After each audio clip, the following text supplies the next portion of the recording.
Hi, it's Princess. And it's Precious, and you're watching Divine Duo. Okay guys, as promised, we have a video today especially on detangling. The do's and don'ts of detangling. We're going to try to get into depth, really in depth, guys, but we figured out it was a little bit harder than we thought it was to come up with tips for detangling, but we managed to get 10 that we feel are very important. Oh, before we hop right in this, let's actually talk about a protective style. As y'all can see, I came through with the Iversons like I should. And I've really been enjoying this hairstyle. It's a very good protective style. I feel like if the person, whoever's braiding your hair, my sister ended up braiding my hair for me, not her but my other sister, and if make sure you get someone that does not braid too tight, because of course you don't want to defeat the purpose of having a protective style by breaking them edges. Bring show them back, show them everything. It's a big old head to kind of swing it back there, but yeah, y'all get it. And me, I'm sorry guys, this time I messed up. I messed up big time because I was supposed to order the hair online and it didn't come in time. So you know what I'm gonna do? So I had to just take out my other weave, wash, deep condition my hair, and then put in a longer weave. But if y'all didn't watch the last video, she said she was gonna do fox locks. Yeah, I was supposed to do fox locks. Yeah, but I'm gonna we have our 4-month stretch coming up, so I'm definitely gonna save that hairstyle for one of the months in our next stretch. So sorry, forgive me.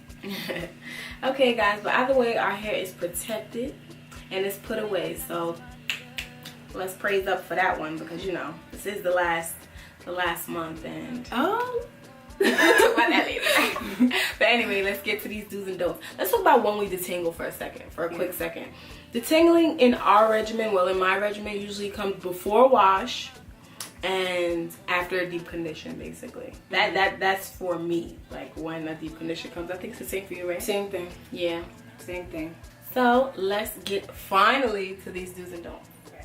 So our first do and don't is not to rush.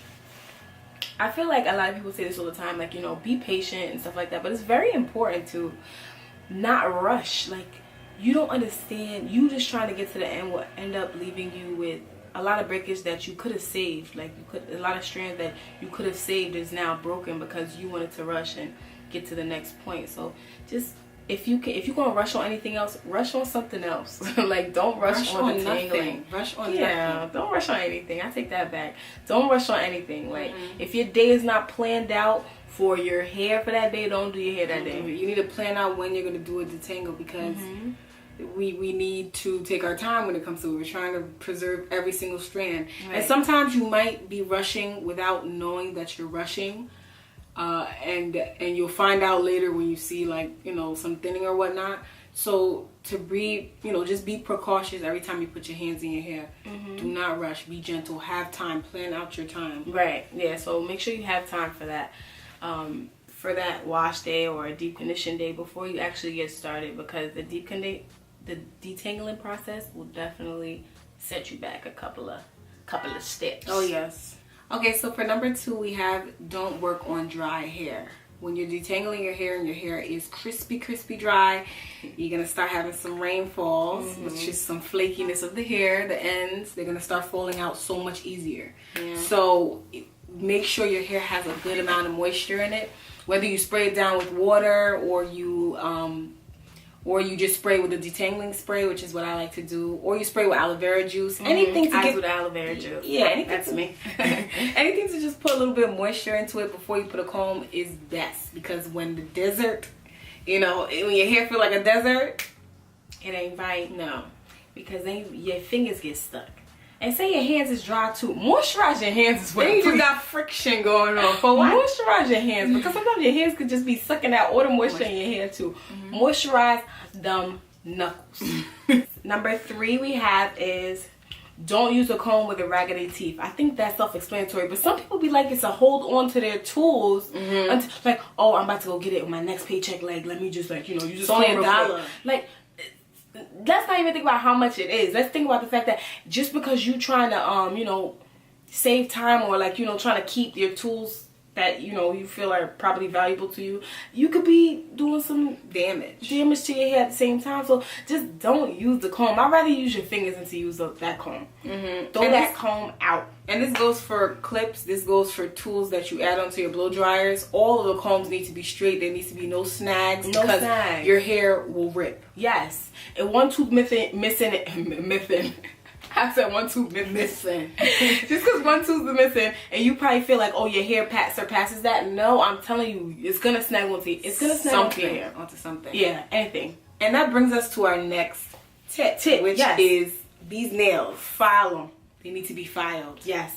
I know when my nails are not done, I'd rather go to the nail salon and tell them, just take it off, file it down, and then I'll, do my hair. Like, look, I just took off my nails because I just knew that right now is a crucial time for my hair, and I needed to. I went and cut down my nails. Facts. I needed to. You know what? I'm gonna be looking dusty. That's fine because I need my hair to look on point. Yeah. So yes, I definitely filed them. Which takes us to that was point 4. File your nails. And once you start doing your hair and you felt something snag onto it, just look for that. Look for it. File it. I do that all the time. Yeah. Like I really just be looking at my nails. Like okay, you don't want to lose for nothing hair just for that. You don't want your nails to be a reason why you just lose hair. Now that we've talked about the tools to use, the hands and all that stuff, let's move into the actual detangling process. Yes. Things that like happen along the way while you're detangling that if it happens, you need to catch it. Sure. You need to learn how to tackle it properly. Facts. Without losing hair, of course. Okay, so number 5. Find the heart of the knot. Or find the root of the knot. Okay, this is what I mean. Sometimes you're combing your hair, you're combing a section of your hair, and you end up, it can't go through, but you don't know exactly what's going on there.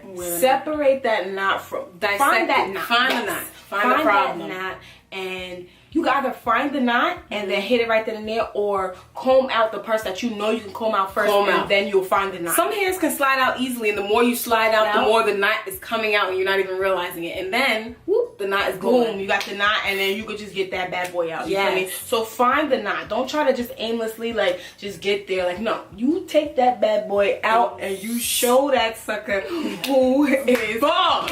And in your mind, you should keep thinking, let me see which strands I can save. Let me at least, if I'm going to have to cut this knot, let me see what strands I can save. So you're just basically taking out the strands that savable. them strands that you can still have. Like just take it away, because you're gonna find out that the knot is smaller than you think it is, and you're gonna be stressing yourself out for nothing. I'm telling you, I used to be scared of knots. No more. Knots ain't got nothing on me. Okay, so that kind of leads into number 6. Work in sections. When you work in sections, you basically, small sections just work better.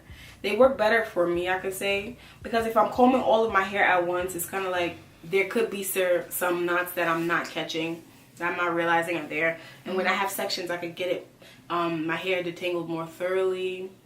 And I just feel like every strand is getting more attention when I work in sections. That's what it is. You want to give each strand more attention. Knots can hide anywhere. You just combing your hair and everything together like that. There's some areas that you didn't get as detangled as you thought you could. So sections definitely let you get in depth and tuned with each section of your hair. Yeah, and that's how you know you start to find like damaged areas and stuff like that. So yeah, work in sections. So number 7 is remove shedded hair. Now, shedded hair is most of the time the reason for the tangling, because the shedded hair is getting tangled with the hair that's still in your scalp, so it's causing a knot. So when you're detangling your hair, you have to keep in mind, I'm trying to remove all the shedded hair out. So if you're, okay, say you've combed out a section, right? I always tend to just pull on the ends, because the shedded hairs, once you comb down a little bit, the shedded hairs like to sit at the end. So just pull on the ends and try to get those shedded hairs out, because it will help you with detangling the rest of that section. Okay, so and when you get them out, it saves you time with the detangling process, because it's not going to tangle back into those hairs again. Like just pull them out and get them out the way. Right, because it's no point on even wasting product on hair that's gonna shed out, and like that's not even attached to your scalp. Like it's just healthy shedded out hair, like that just happens naturally. It sheds out. So If you find a knot and you combing that shedded hair into the knot, it makes the knot worse. Yeah. For hair that like you're not even gonna save even if you tried. It's shedded hair. And that is crazy because it brings us in our next thing. Because that's why finger detangling is so important. So this next tip is about finger detangling. Finger combing versus finger detangling. Let's call that tip that. Okay. We on to number 8. Because there's a difference. Finger detangling is so important because that's what gets out that shedded hair. I feel like the finger detangling process gets out most of the shedded hair and you don't have to use no tools. You understand? Okay. When you're finger combing, I feel like that's just something that goes from root to tip, just so that you don't really have to use a tool.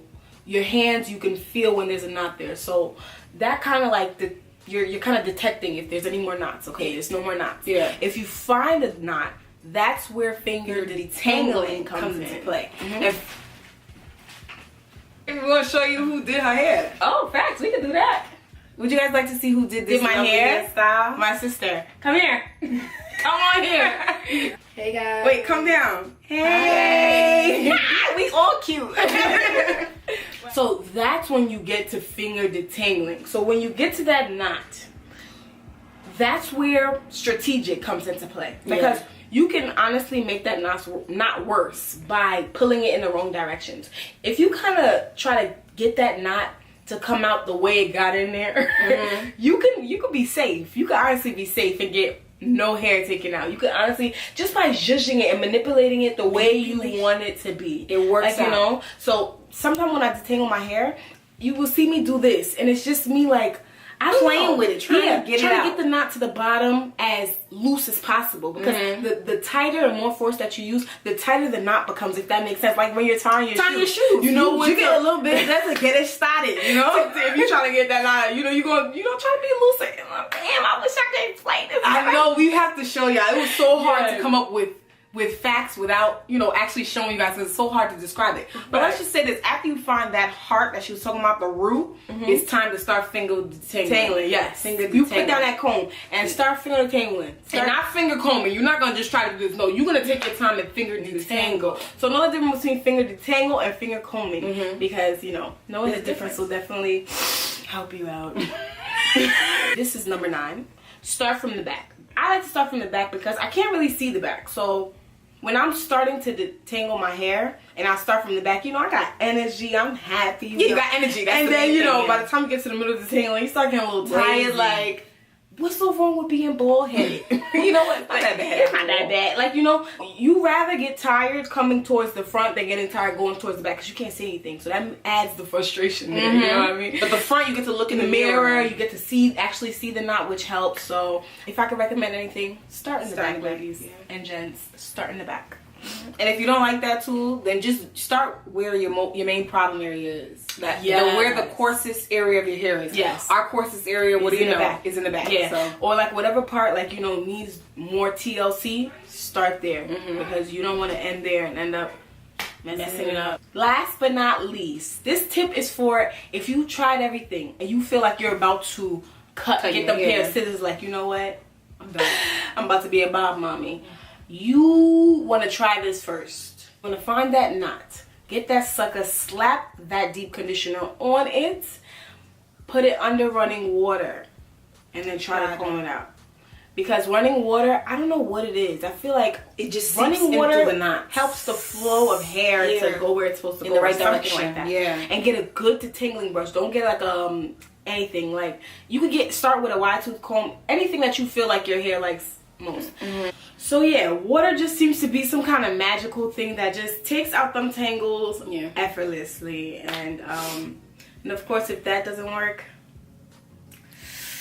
cut that knot out. Yeah, it's about that time. Sorry. I hope these 10 tips actually, work before you even have to resort to that. So with that being said, guys, this was fun. It was. We've really been enjoying coming on this camera and stuff. Like, we're really starting to really enjoy this, and because we have time to do it. Like, the consistency has been great. Yeah. So, thank you guys once again for tuning in. Yes, and you know what's next. Oh, you might have to wait a week or two for that next video, because y'all already know on September the 6th is when we're relaxing. So, Relaxer Day video is coming out. I want to get it out that next day. I think they deserve that. Yeah, let's do it soon. We're gonna give it up to y'all soon. But you gotta wait 2 weeks. Yeah, I'm sorry. But it's gonna be so much worth it because we've been knocking down hard on this. I feel like I've been like really doing a damn thing when it comes to my hair. I feel like I've been working. She has. Yeah, I've been really making sure that, you know, because you remember the last relaxer stretch. If you didn't watch the last relaxer update, go ahead and click on that. It's gonna be somewhere up there. And I wasn't really all that happy. I know she was, because she hit line 2 very nice and deep, and I hit line 1 but not nice and deep. So I would love to hit line 2. That's my goal right now. And she would do it in Jesus' name. In Jesus' name. So yeah, pray for me and I'll pray for you. I used to watch F. Rogan. Yeah, everything. You know, that's a a line. But anyway, thanks guys for watching. If you like this video, hit that like button, and if you want to join the PMP party, hit that subscribe button, y'all. Thank you guys so much. Bye.